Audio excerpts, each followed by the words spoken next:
በቅርቡ የሰማነው ፋኖ ያስቸኳይ ጊዜ አዋጅ አዲስ አበባ ላይ ለባለስልጣኖች እንዳወጀ ሰምተናል።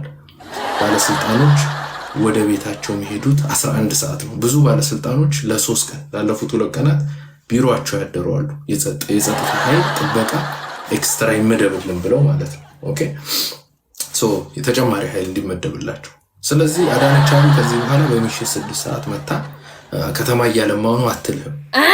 በጣም በሚገርም ሁኔታ ሁለተኛ ዲግሪ ካለው ሰው የተሻለ አገር ከሚኖር ሰው በጣም ብዙ መጽሐፍትን አንብቤያለሁ ብሎ በእርጋታ የሚያወራ ሰው የትምህርት ዝግጅቴ 5ኛ ክፍል ነው ብሎ ለሚል ዘመድኩን በቀለ አማራነቱን አስረድቶ ማረጋገጫ ያልተሰጠው ሰው ብሌም ሊያደርግ በግለሰብ ደረጃ ሲሞክር በጣም ያሳዝናል፣ በጣም ያሳፍራል።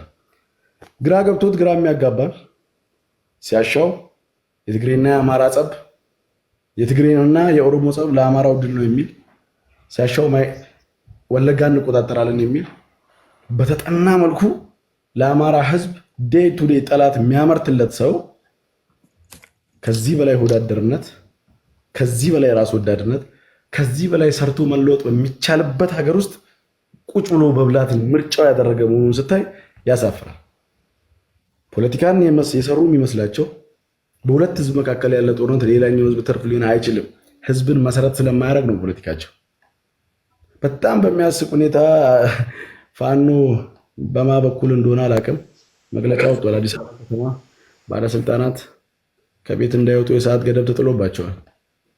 የአዲስ አበባ ከተማ እና የፌዴራል መንግስት ባለስልጣናት ማለት ነው። ይህን የማድረግ አቅም ፋኖ ህልሟን ብታለም ጥሪዋን ነው ምናምን የሚባል አባባል አለ። ህልም ተፈርቶ ሳይተኛ አይታደርም ነው አይደል ጨዋታው።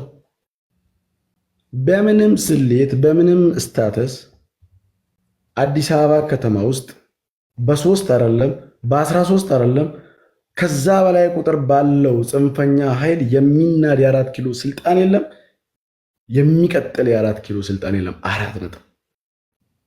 4 ኪሎ ያለው ስልጣን በህዝብ ድምፅ የሚናድ በህዝብ ድምፅ የሚቀጥል ነው።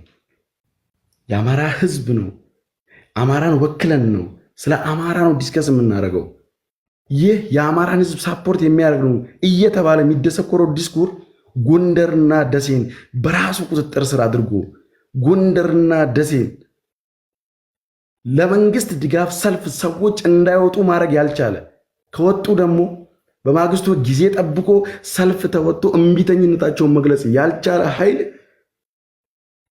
ይሄ ጽንፈኛ ስብስብ ይሄ ዱርዬ ስብስብ የአማራ ህዝብ ድጋፍ አለው በሚል የሚቀርበው ተገቢና ትክክልነት የሌለው ነው።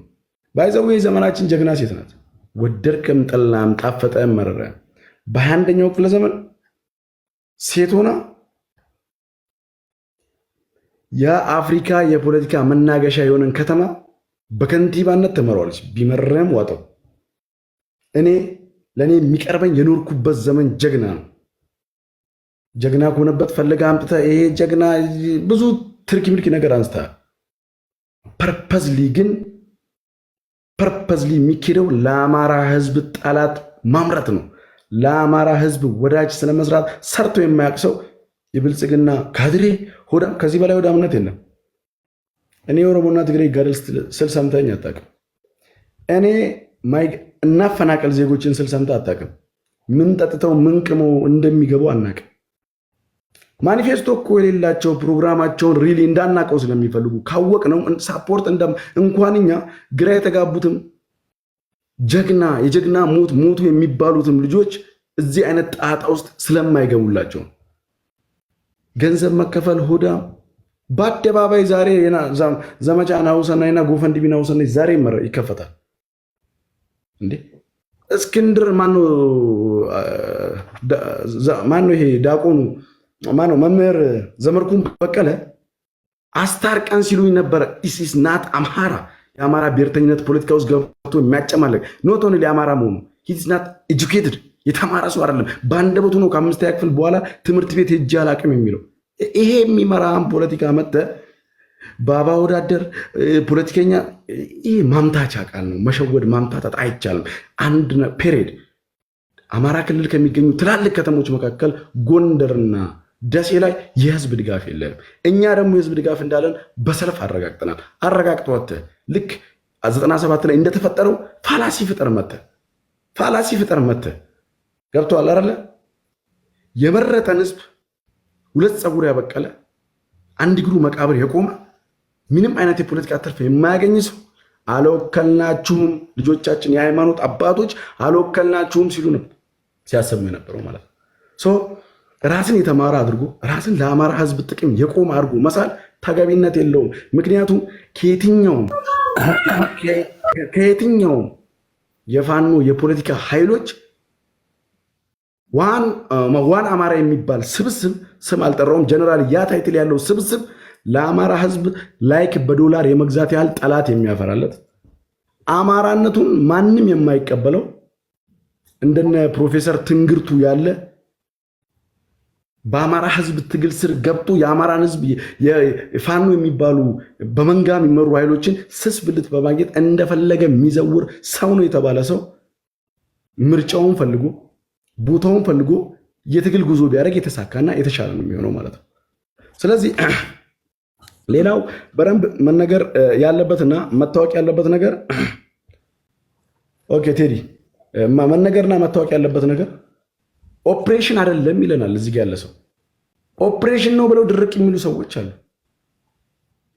እኛ በተጠና መልኩ እርምጃ ሊወስዱ ሲሉ በክትትል የተፈጠረው ተፈጥሮ ሚኒመም የሆነ ኪራይስ ተፈጥሮ በቁጥጥር ስር ዋሉ ነው 4 ነጥብ።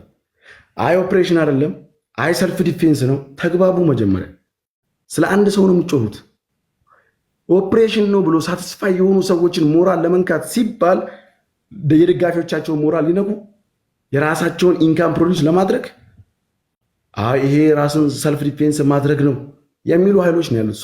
ኢን ጀነራል መታወቅም መታየትም ያለበት እባካችሁ በተሻለ ሀገር የምትኖሩ የተሻለ ገቢ መፍጠር የሚችሉ ሰዎች ለህዝብ ጠላት ባታፈሩ፣ ለህዝባችሁ ጠላት ያላፈራችሁበትን አንድ ቪዲዮ ማቅረብ ከቻላችሁ እኔ አንገቴ መስጠት እችላለሁ። ቴዲ አመሰግናለሁ።